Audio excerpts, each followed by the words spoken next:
Steve Trevor started a bee farm to save the bees. Wonder Woman thinks he's a keeper.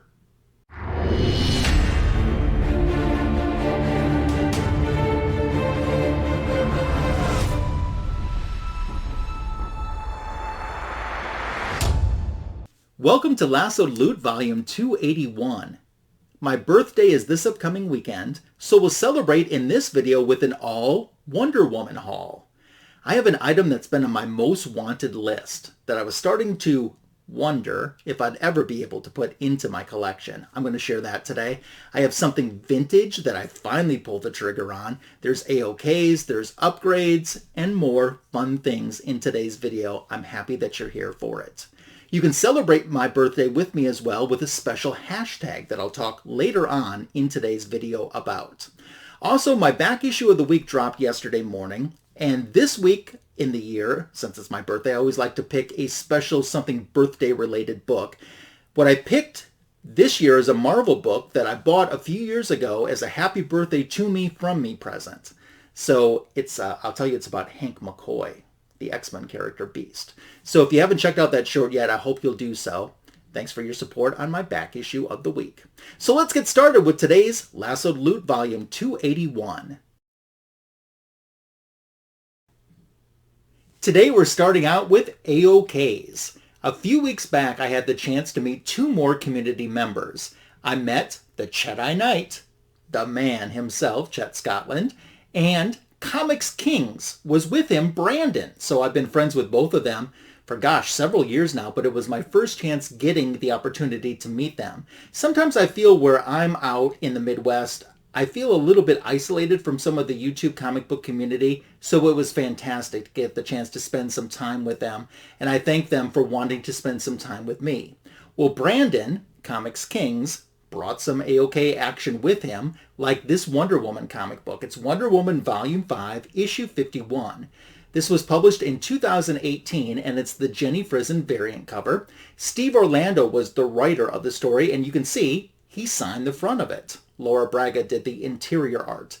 This was a fun story for me to go back and revisit because Diana is visiting with Moon Robinson, who is the villain Mayfly, in prison. And this details her interactions with her throughout several different visits. And as they get to know each other, each one of them opens up about their past, and Diana even talks about things that she's going through at the present moment if she seems a little distracted. And Mayfly even asks, why are you invested in doing this? And it's just a great other side of Diana besides, you know, the fighter and the warrior side. They end up getting attacked by Inversion. So Inversion is one of my favorite Bronze Age obscure villains. He was in Wonder Woman Volume 1, Issue 247. He's the Inside Out Man. And Moon ends up defending Diana in the brief attack against Inversion. I'm not sure if they used Inversion because they didn't want to lose the rights to the character because he hadn't been seen in quite some time. I think that might have been only his second appearance ever. And as the story progresses, we look into the future, and during Diana's 52nd visit with Moon, she ends up being released and paroled, and Diana's waiting for her to take her on the invisible jet back home. So a fun story to get to revisit, and I'm so thankful for Brandon for AOKing this to me, and I think sometime I might add Jenny Frison's signature if I get the opportunity to this cover as well. Of course, I love my Jenny Frison. Just saw her again at C2E2, which I documented just a few weeks back in my Lassoed Loot video. But Brandon wasn't done with AOKs. He brought another signed comic book, and instantly I recognized the signatures of Becky Cloonan and Michael Conrad, who are the writers of Wonder Woman Volume 5, Issue 770. Travis Moore does the cover. This is from 2021. So I had the chance to finally in person meet Becky and Michael, and they were fantastic. This was at C2E2. I had an amazing C2E2, and they were just a chef's kiss on top of it. In this story, which was the first that Michael and Becky wrote during their run of Wonder Woman, which is a run that I really enjoyed. Wonder Woman comes to be in the middle of a battle in Asgard. She ends up meeting Siegfried. Her powers seem to be gone, and she can't access all of her memories. And then there's the introduction of the talking squirrel, Ratatosk. So Siegfried, aka Siggy, became one of my all-time favorite characters during the run. We've seen him just a little bit since then.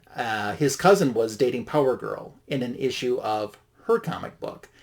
But I can't recommend this enough. And if you ever get the opportunity, I know Michael and Becky do a lot of conventions. Please go over and say hi to them. They're really down-to-earth people that just enjoy getting to interact with the comic book community. So it reminded me of, like, you know how everyone had great stories with George Perez? Like, I think everyone has great experiences with Michael and Becky when they're at conventions too. So do me a favor and make sure to say hi to them if you ever get the opportunity. You won't be sorry. So thank you, Brandon, for AOKing these 2 items for me. And from what I understand, there's something else in the mail coming to me too from Brandon. So you'll see that in a featured Lassoed Loot video. I'm not done with the AOKs though. Here's something pretty cool. Just handed to me too. I couldn't believe it. Already you notice it's coverless. That's okay. What is it? It's Wonder Woman Volume 1, Issue 74, all the way back in 1955. I don't have this one. Robert Kanigher was the writer, and Harry G. Peter did the interior art on all 3 stories. Yes, his name is Harry Peter. The first story, Carnival of Peril. This gang hides money at a carnival, and no one's ever able to find it. And when they get out of prison, they head to this carnival, but Wonder Woman happens to be there doing a show for charity where she's a one-woman show, and she can't stop or she'll lose the money that's supposed to be donated to charity. And they're trying to retrieve their loot, and she accidentally stumbles onto it. In the second story, The Vanishing Villains, we find criminals with this insignia pin that's able to teleport them to another dimension. So they just poof, vanish, and Wonder Woman's able to finally track them down and figure out what's going on. And then in the last story, One Woman Rodeo, Wonder Woman is raising money for a school in Texas that's about to be closed down, and she does it by performing at a rodeo all by herself. Here's what the cover for this issue looks like. If you have any leads for me where I can get a cover only, front and back cover that's attached preferably, let me know. I'm very thankful to James for giving this to me. Just one day he's like, here, enjoy this coverless Wonder Woman. And I'm like, wow. Usually I don't embrace coverless a whole lot in my collection, but it still was great stories inside. And I sat down and I enjoyed it. And I want to be more open to coverless comic books. And this gifted to me certainly did help. And I was very appreciative of it. And it's another Wonder Woman. You know, these pre-100 Wonder Womans are kind of the ones that I need in my collection. So despite it not having a cover, it's still a book in my collection. And I'm happy with it. Do you or would you allow coverless comic books into your collection? Make sure to let me know. Okay, so we're going into a couple upgrades right now. Wonder Woman Volume 1, Issue 170 was released in 1967. Ross Andru did the cover and interior art. Robert Kanigher was the writer, and this creative team was on both stories that are included in here. The Haunted Amazon was the first story, and it was fun rereading this. I kind of had forgotten about this story. Dr. Psycho performs plastic surgery to make a gangster look like Steve Trevor, who reportedly is missing. His plane crashed, and they think that he's dead. So Wonder Woman is psychologically inhibited from fighting him, and she ends up retiring because of this. In the second story, Wonder Woman Gorilla, which the cover is taken from, on Paradise Island, these gorillas arrive and look for a mate. So one of them selects Wonder Woman, and she eventually becomes a female gorilla. She's turned into one by them. But they find that as a gorilla, she's not that attractive or appealing, so they turn her back into a human female, and she convinces them to turn into human males. And when they do, she's able to use her lasso on them to get them to stop their invasion and to leave the planet. I remember picking this book up originally at a comic book store in Rockford, Illinois, and it was lower grade. And I always said, yeah, I need to upgrade this copy at some point, and I'm happy that I finally got around to doing this. There are some Wonder Woman comic books in my collection that I wanted to upgrade, but this was very high on the list of ones that I needed to upgrade. This next book I have several copies of. It is Wonder Woman Volume 1, Issue 287. This is the final issue with Wonder Woman using the eagle emblem, because in DC Comics Presents 41, she goes from the eagle emblem to being gifted the double W outfit on her bustier. This story, you can tell, guest stars the Teen Titans. Starfire and Donna Troy are attacked on a New York dock, and Donna ends up getting captured. So Robin knows he needs to contact Wonder Woman for some help. Come to find out, it's Dr. Cyber. Of course, Cyber wants to transplant her brain into Wonder Woman's body, and Wonder Woman agrees to it as long as she'll release Donna Troy, but the Titans burst in, and it's an all-out fight to the finish. Marv Wolfman wrote this story. Don Heck does the interior art, and it's another Ross Andru cover. In the backup story, we have Huntress versus a villain called Carnage, not to be confused with the Marvel Comics one, because it's not. My reason for getting this, as I said, I have a few extra copies of this already, but I know Marv Wolfman is slowing down a little bit in some of his convention appearances, but since he wrote this, I would love to be able to get this signed sometime by him or send it off to a community member who might be kind enough to get one signed for me. That is my goal with this comic book, which is why I tried to pick up an extra one. If that doesn't happen, I can always AOK it out. It's just a one-issue story. It's just a one-and-done type story. So if you're a Teen Titans fan or want to add another Wonder Woman comic book into your collection, this is a good one to select.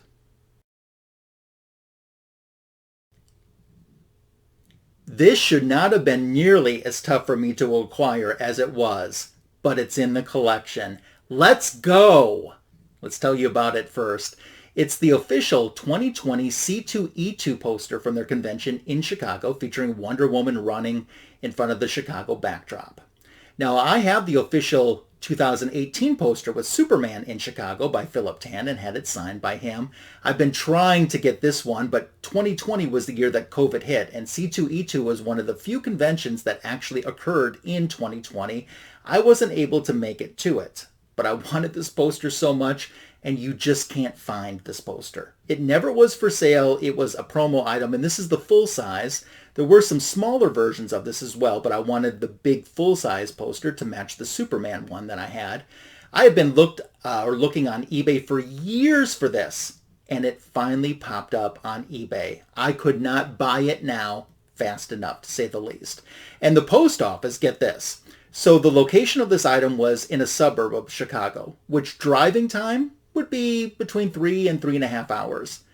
It took 20 days from the time it went into the postal system before it got delivered to me, just 3.5 hours away maximum. Wow. Most you've ever paid for postage and the worst service you've ever gotten as well. But it's finally in the collection. Future goal, maybe someday, is to get this signed by Michael Cho. I did reach out to him back in 2020. I'm like, I am really desperately looking for your poster. Do you have any extras? And he's like, I just have one for myself. I don't have an extra. So I did appreciate the reply. But finally, that's why you don't give up on things, because you never know. And I certainly wasn't expecting it to be on eBay when I saw because I have the alert set to email me when things come in. And I get alerts all the time, but when you look on it, it's not the actual item that I'm looking for. It might be a C2E2 exclusive or something like that. And when I actually saw this, I just couldn't believe it. So I am stoked to be able to add this into the collection. So here's what I'm looking for that's left for Ultimate Wonder Woman goals. There's that pink lunchbox, which Andre in Brazil, because it was a Brazilian exclusive back in the 70s, tells me to give up on. And I'm looking for this Wonder Woman Tidewater Con variant comic book. That actually ended up on eBay recently, which you never see on eBay either, and I didn't find it until it had already sold. Oh, I was so heartbroken. I even reached out to the seller to make sure they didn't have another one, which they didn't.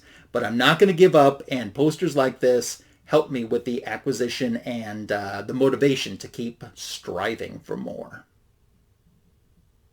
Oh, I'm just stoked. Okay, that's not the only poster that is in the collection right now. Look at this. Much smaller, but still as cool. It's a Jenny Frison poster for this upcoming year's Heroes Con 2026. This measures around 9 by 17. And Jenny Frison art, as I mentioned. In 2017, they had Wonder Woman as the main character, the main focus on one of their posters for that year. So I am planning on hopefully getting one of those into the collection someday as well. It'd be pretty cool, I think, to have them all framed up. So I am beyond stoked. I got to get to this Heroes Con some year. First of all, because many members of the comic book community go to this. but it has such a reputation for being such a great convention. More comic book focused, which is what I would absolutely like and enjoy the most. So hopefully some year I can make it there, enjoy the con for myself, and enjoy meeting up with more members of the YouTube comic book community. I followed that up with something I've wanted to get into my collection since I was a little child. Somehow I knew that it existed. Wonder Woman was on the cover of TV Guide once, and it was back in January 27th, 1977, as a matter of fact. These are pretty easily able to be found online for sale. And I finally got around to pulling the trigger to adding this into my collection. We have classic artwork here by William Goldberg, who recently just passed away.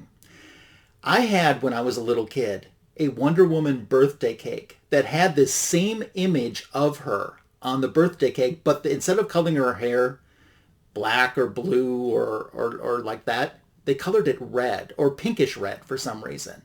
And, you know, in my mind, I'm like, is this Orana? Because she was the red-headed Wonder Woman that I remember from two Bronze Age issues, 250 and 251 from my childhood. But no, that was my Wonder Woman cake, and there is a picture of me lovingly just staring at that cake on my birthday that appeared in the hardcover book Wonder Woman Ambassador of Truth. So there's a 2-page spread with Wonder Woman fans in their youth and their Wonder Woman items, and I made the cut in that book several years back, so that brings back some good memories. The article was very interesting. The article feels a little bit dated to me, and when I say dated, I don't mean just from the fact that it was 1977, but I feel like the article was written well before it was actually published, because they talk about it could get picked up as an entire series. Well, it was a series on ABC at that time. As for what episode was airing, according to TV Guide in this week, it was the Bushwhackers episode that features Roy Rogers. He was like 67 years old at that time, and it was one of his final acting roles. So Wonder Woman goes to Texas to stop these Nazi-backed cattle rustlers from stealing beef. And she's doing this on behalf of the U.S. military. Roy Rogers demanded that Wonder Woman have a different outfit because he thought her regular traditional outfit was way too risque. So he demanded a new outfit, and they ended up accommodating that request with a pretty silly looking outfit, I thought. What's the big deal?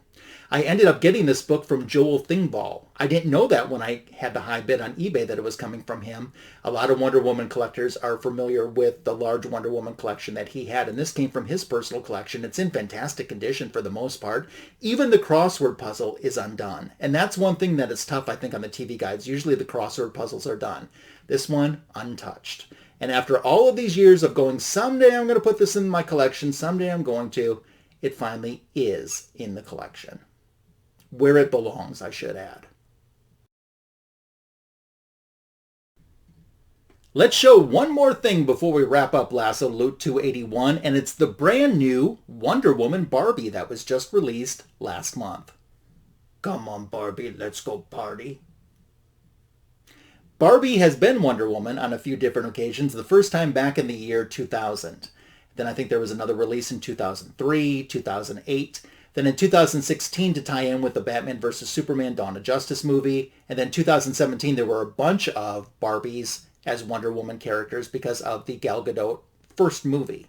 But now we have a brand new 2026 Barbie as Wonder Woman. So I decided I'm not able for space and financial reasons to add every Wonder Woman collectible into my collection like I used to be able to. But this is one I didn't want to pass up on, and I think it has extra collectability because of just the Barbie brand. So I picked this up on Amazon, although in other sites it's sold out pretty fast. I haven't seen one in the store, but honestly I haven't looked for one in a store either. As I mentioned, my birthday is coming up this Sunday, and there is a way that you can celebrate with me. First of all, if you're not subscribed to my channel, that's the number one thing that I would love, is a new subscriber to my channel. But if you are already subscribed, and you can do this outside of just my birthday, use the hashtag WW, then the number 4, Ryan, WW4Ryan. If you got Wonder Woman stuff that you ever want to make sure that I see, use that hashtag, because I'm following that hashtag, and I would love that hashtag to get built up a little bit more on Instagram, so it has, right now it's fewer than 100 hashtags with that. I'd like to get that built up, sometime this year to over 100 hashtags having been used for that. So anytime you have something Wonder Woman that you want me to see, please use that hashtag. And I also think it would be a good hashtag, thinking ahead legacy-wise when I'm not here anymore, which I don't think is going to be anytime soon. But if you want to use that hashtag, if you want to be subscribed to the channel, those are a great way to throw birthday presents to me. This upcoming Sunday, my actual birthday, we'll have Fanboys Live and the Retro Review.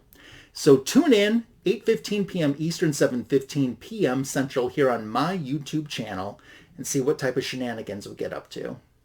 Thank you so much for making it to the end of this all Wonder Woman haul on Lassoed Loot Volume 281. Collection roped and upgraded. I'll see you again soon.